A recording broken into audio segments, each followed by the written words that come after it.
Sunnyside Cannery had narrow floats going out to the wide net rack floats. They were about 6 tied together. Fishermen and their wives were mending the holes in the nets. Us kids, I was about 8 years old, we were helping by bringing down extra web pieces and water or pop for the menders.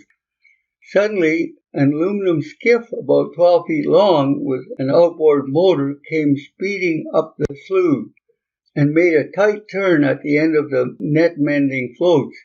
As he turned again at the inside of the wide float, his wave caught up to the side of the skiff. It made the boat jump into the air and flip over, dumping the driver out and into the muddy slough water.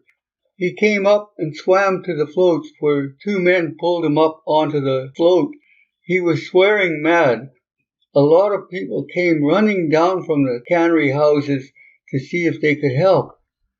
The little boat continued floating upside down with the tide about 30 feet away from the floats. Owner, for some strange reason, decided to jump back into the water. Now people were hollering, "Stop, stop," but he jumped anyway, and he swam to the boat. He grabbed the bow rope about 10 feet long and began pulling it towards the float. Now people were really worried. They all lined up along the edge of the float with some people hollering at him with encouragement. It was all they could do, since it happened so fast.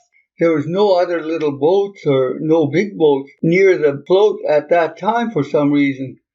He only got about 10 feet towards the float when suddenly he went under the muddy water.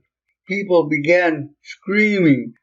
One man ran and got a pike pole with a hook on the end and tried to reach the rope. The rope was straight down, and the bow of the boat began bobbing furiously. As young as we children were, we knew that something was eating the man under the water. We were screaming along with everyone else. When the boat was pulled in by another boat crew, even the end of the rope that had a knot was frayed, as if sharp teeth had shredded it. People were all crying, knowing that they had just witnessed a man dying. Even though people dragged with dragging hooks, nothing was found left from the man. Nothing came up anywhere in the next few days. I, along with other kids, had nightmares over this for a couple weeks. To this day, about 72 years later, I still dream as if it just happened. That little boat bobbing up and down was so shocking when we knew what was happening at the other end of it.